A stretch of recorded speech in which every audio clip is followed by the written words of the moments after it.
Bienvenidos a En el Carro, un canal destinado a hablar de carros en un carro.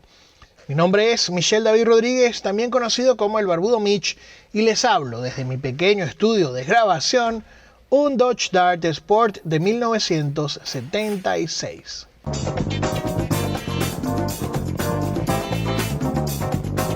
El Ford Pinto. Wow. El Ford Pinto es un automóvil que escribió páginas nefastas en la historia de la Ford Motor Company.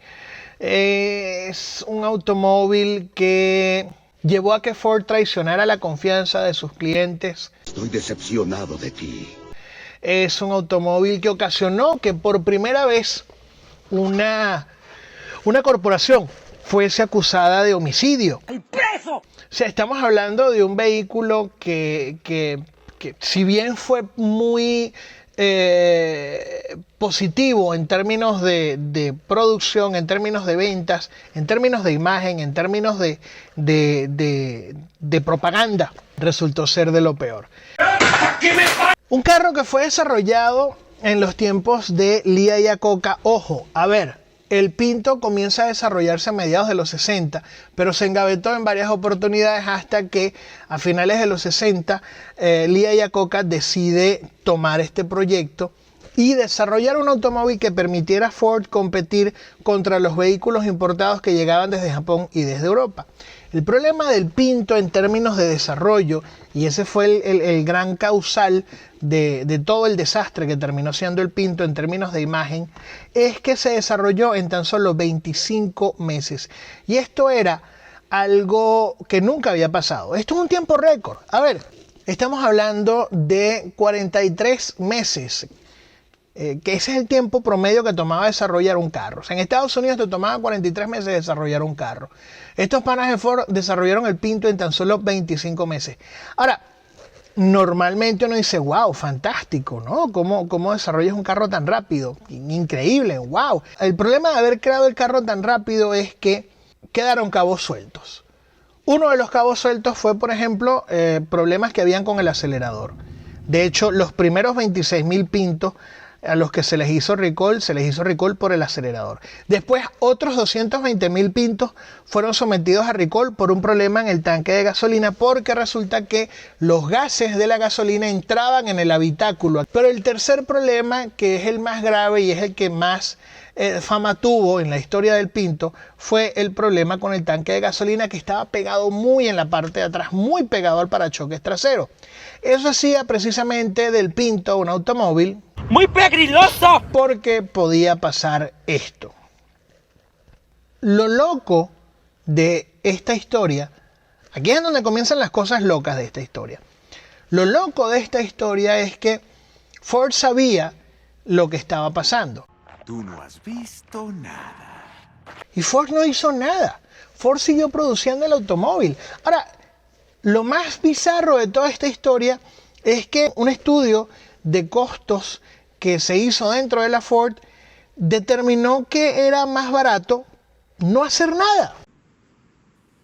Eso no me interesa. Hasta el momento en el que Ford hizo el estudio para saber en cuánto costaba hacer el recall del Ford Pinto, se determinó que todo ese proceso costaba $137 millones a razón de $11 por carro. O sea, costaba $11 por carro resolver el problema del tanque de gasolina. La sumatoria total eran $137 millones y resulta que ellos habían estimado que en demandas se iban a pagar aproximadamente $49 millones. O sea, básicamente era más barato no hacer nada y pagar indemnización por muertos, heridos y quemados. Tengo un equipo de abogados ansioso por quitarles todo su dinero.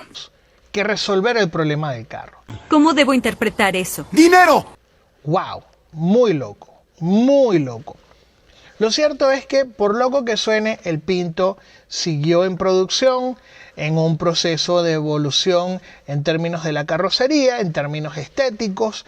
Estaba la versión Sportabout, que es la de 3 puertas, está la versión Station Wagon. Ford siguió pagando demandas y demandas y demandas y demandas, hasta que en 1977 aparece un artículo en la revista Mother Jane, en septiembre de 1977, en donde se hablaba de este famoso Memo Pinto. Aquí es en donde se hacía público el informe que decía que era más barato pagar indemnización por muertos, heridos y quemados que resolver el problema. Pero si eso no era lo suficientemente grave, es decir, si esta filtración de ese memo que al final le sugería al público que Ford estaba engañando la confianza del mercado, si eso no fue suficiente, en 1978 se lleva a la Ford Motor Company a juicio, y este es el juicio más polémico de toda la historia del Pinto, por la muerte de las hermanas Eldridge. Ellas estaban en un Ford Pinto. La historia básicamente es que la familia están en el Pinto, están en una gasolinera echando gasolina, terminan de echar gasolina y arrancan, pero a mitad de camino, o sea, saliendo de la bomba de gasolina, se dan cuenta de que no le colocaron la tapa al tanque de gasolina. El conductor se baja, oye, déjame poner la tapa rapidito, se baja, pone la tapa, y en ese proceso de bajarse, una camioneta impacta contra la parte trasera del Pinto, el Pinto se incendia y las dos niñas mueren en el accidente. Ese juicio de 1978 de las hermanas Eldridge es el que lleva a la Ford Motor Company a juicio por homicidio. Es la primera vez en la historia de Estados Unidos que una corporación estadounidense era acusada de homicidio. Al final Ford logró ganar el juicio, eso no prosperó. Lo que tuvieron que pagar de indemnización lamentablemente fue un chiste. El alegato de Ford era, bueno, mira, ya va, o sea, esto le pasa a todo carro. O sea, todos los carros en este momento tienen el tanque de gasolina atrás y cuando tú les pegas un trancazo se te van a incendiar. Claro, habían otros elementos que hacían del Pinto un carro más incendiario que otros automóviles, pero el argumento al final fue aceptado hasta cierto punto y eso hizo que la indemnización no fuera tan elevada y que Ford saliera airoso de ese juicio. Por si todo ese evento no fue lo suficientemente amargo para las hermanas Eldridge o para la familia Eldridge, por si nada de eso fue suficiente, en 1979, y esto parece un chiste muy, muy cruel, en 1979 la familia Eldridge recibe de la Ford Motor Company un telegrama convocando a su automóvil a un recall por el problema del tanque de gasolina.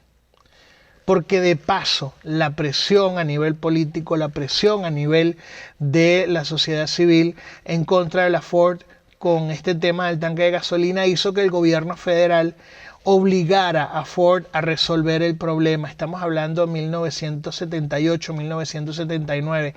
Ahora, lo más cínico de toda esta historia por parte de Ford es que unos meses antes de que llegara la orden, por decirlo de alguna manera, del gobierno americano de resolver el problema del tanque de gasolina, Ford decidió hacer las reparaciones ellos antes de que el gobierno lo pidiera. Lo cual, si lo queremos ver de una forma más sencilla, es el típico caso del tipo que renuncia para que no lo voten. Al final el Pinto terminó siendo un vehículo que se dejó de producir porque ya no valía la pena para la Ford seguir peleando en tribunales y peleando en tribunales y peleando. 117 veces fue la Ford Motor Company a un tribunal.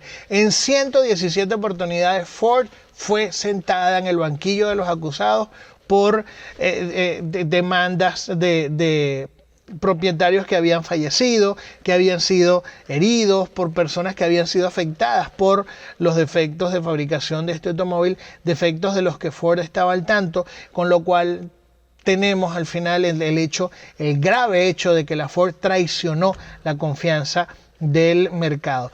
En cuanto a Lia Iacocca, lo que puedo decir es que quizás lo que permitió que la historia del Pinto no le afectara tanto a su imagen fue el hecho de haber rescatado a Chrysler. Fue el tema de la Chrysler Minivan y el Chrysler K. Eso de una u otra manera quizás tapó un poco la mala imagen que podía haber quedado en el currículum de Lia Iacocca con este automóvil. Yo creo que haber creado el Mustang solamente no iba a ser suficiente para tapar esa mala imagen que dejó la historia del Ford Pinto en el currículum de Lia Iacocca. Hoy en día el Pinto, si queremos verlo como simplemente un carro que está en la calle, hoy en día el Pinto, digamos que ya puede salir a la calle sin ser acusado de nada. Ya forma parte de ese tipo de carros de, ay, mira qué bonito, mira qué lindo, un carro clásico, wow, ese tipo de cosas. Ya no es un carro que la gente ve, ese carro mató gente, eso es un carro asesino. No, ya en ese sentido la percepción del público ha cambiado, eso quedó atrás. Lo cierto es que ya hoy en día el Pinto es visto más como un clásico que como otra cosa. La mala fama quedó, la mala fama del Pinto quedó incluso inmortalizada en una película con una escena que es la que están viendo en estos momentos, quizás un poquito exagerada, pero lo cierto es que más allá de esa mala imagen, el Pinto fue un automóvil que tuvo bastante éxito para la Ford en términos de números. Estamos hablando de más de 3 millones de automóviles que se fabricaron entre 1970 y 1980. Un vehículo que en ese sentido no resultó ser tan malo, a pesar de que por un lado no es un carro con el que vayas muy rápido, no muy lejos, pero por lo menos podías ir. Lo cierto es que esta es la historia de un automóvil que quedó inmortalizado como quizás un automóvil asesino. Estamos hablando de 120 heridos y aproximadamente 60 muertos que se le atribuyen al Ford Pinto a lo largo de toda la historia de ese automóvil. Un automóvil que traigo a ustedes aquí en este canal, En el Carro, un canal destinado a hablar de carros en un carro. Mi nombre es Michel David Rodríguez, también conocido como el Barbudo Mitch, y nos vemos en otra oportunidad aquí en el carro. Si te gustó el video que acabas de ver, dale like, compártelo con tus amigos y sígueme en mi canal. Puedes también seguirme por mis redes sociales, @elbarbudomitch, en Instagram y en TikTok, o puedes ir también a mi canal en Telegram, Cars and Coffee, en donde puedes recibir contenido diario en formato audio.